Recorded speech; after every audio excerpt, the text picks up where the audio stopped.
We are told in the Quran on the tongue of Ibrahim alayhi salam. So there's a very beautiful dua that Ibrahim alayhi salam says in the Quran. And I want to talk about this dua because this is going to be the underlying theme, if you will, okay? And that dua is, Ibrahim alayhi salam says, he says, and do not disgrace me on the day when everyone is brought back. The day when nothing will benefit anyone of wealth or children.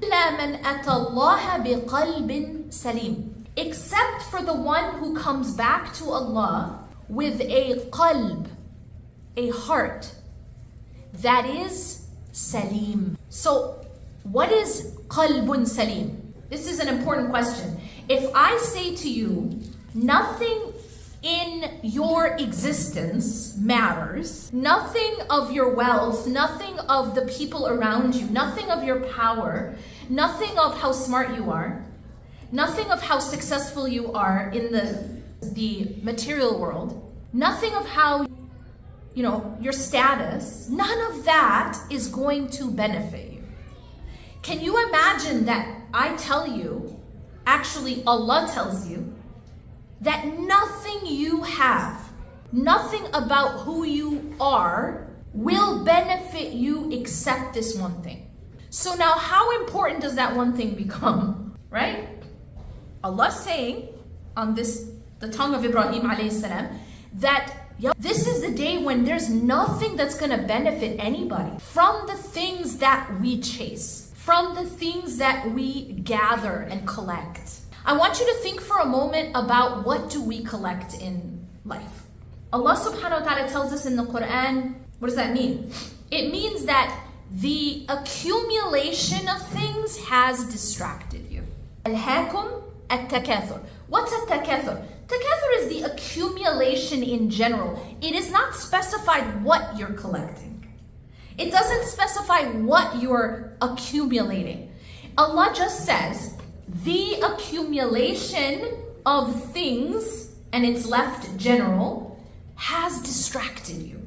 What are the things that we gather and collect? What are the things we collect?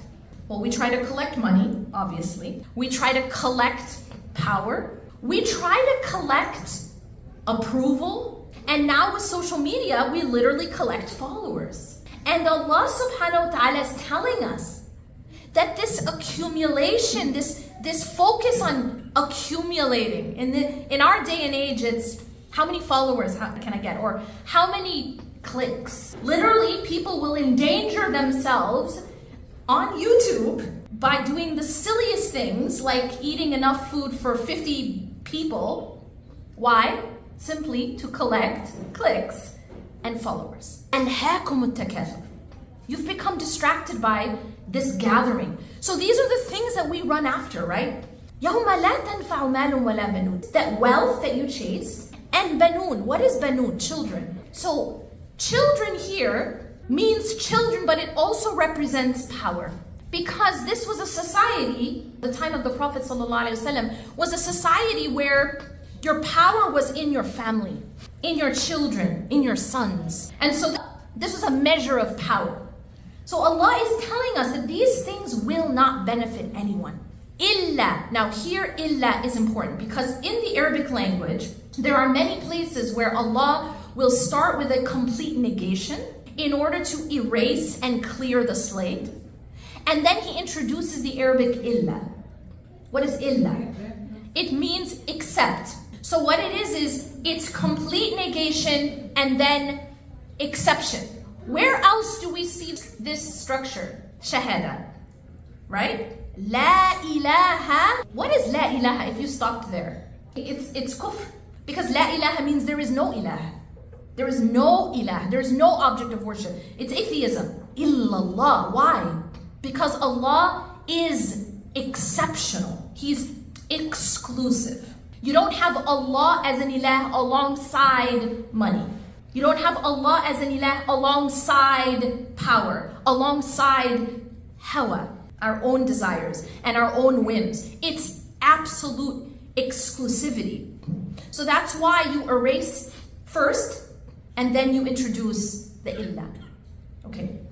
So here when Allah is telling us that this is literally the only thing that will benefit us, should we not pay attention to this endeavor of Qalbun Saleem? I will roughly translate this as a healthy, sound heart. Now the two words here that are important is qalb. The word qalb, as you know, is translated in Arabic as heart, but the Arabic language is much richer than the English language or other languages, because if you look at the root of a word, it tells you about the nature of that thing in Arabic. So qalb comes from the root that means that which turns. Yuqallib. And why is the qalb called? Can anyone tell me why you think that might be the case? Why would qalb, heart, be called that which turns, that which flips? I'm going to give you a clue, a hint.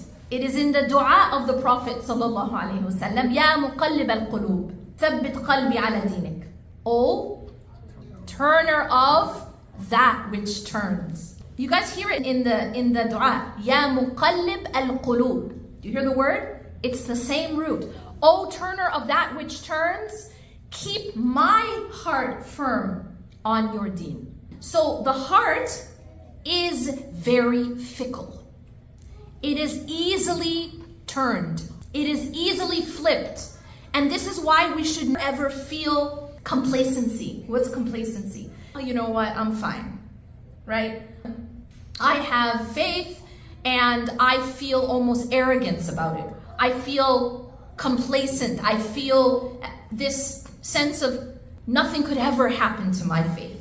This is very dangerous because even the Prophet ﷺ is asking for steadfastness in his faith and in his heart, right? So, Ya muqallib al-qulub, thabbit qalbi ala dinik. Actually, I think this is one of the du'as that he said most. So, the heart is something that flips easily. We're told that someone could wake up in the morning as a believer and by the evening they are a disbeliever. Or somebody could go to sleep, or the other way around. In the morning they are a disbeliever, by the evening they're a believer, and vice versa. The point here is we should never take our faith for granted. We should never take Iman for granted. We should always treat our Iman and our hearts as the most fragile and the most valuable asset that we have. Because as we said, this is the only thing that's going to matter in the end. And so, on the one hand, it is the most important thing that we have, the state of our heart. And on the other hand, it is also one of the most fragile. So what does that mean? What does that tell you? If, imagine the most important thing in your existence is also one of the most fragile. So now, what do I do? What does that mean then? Well, number one, it means I have to focus on this as my endeavor in my life. But it also means that I have to be very, very, very careful to protect it. Understood? So starting there, I want to talk about what are the things that feed the heart and what are the things that poison the heart. Before I get there, I want to give you a translation, if you will, of Qalbun Saleem. So I said that Qalbun Saleem is a healthy heart. It is a heart that is sound. What does that really mean? Another way I would explain Qalbun Saleem is this. It is a qalb, it is a heart that has no competitor with Allah subhanahu wa ta'ala. No competitor with Allah. It doesn't mean that you can't love other than Allah, of course. No. There's no competitor with Allah. And this is very important because we can fear other things, but not as we should only fear Allah. We can love other things, but not as we should only love Allah.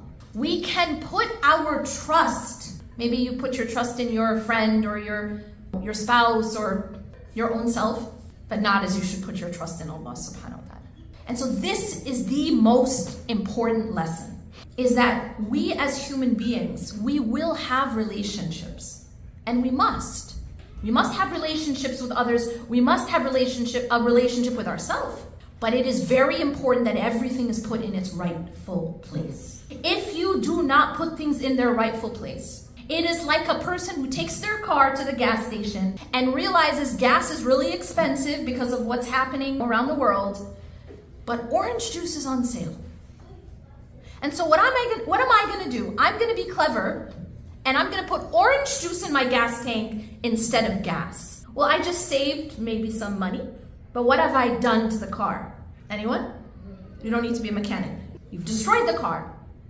And is it Mercedes' fault? Is it Toyota's fault? Anyone? Can you sue the manufacturer? No, it's entirely your fault. Why? Because the tank of a car was created to only hold one type of thing. And if you put something else there, you, with your own hands, break the car. Everyone follow? That's easy, yeah? The human being was created by the manufacturer with inside a tank in the core of the qalb. There is a tank, and that is we will call that the lub, which is the innermost part of the qalb. This anatomy of the spiritual heart is important. The center of the spiritual heart is the gas tank, if you will. It is the lub.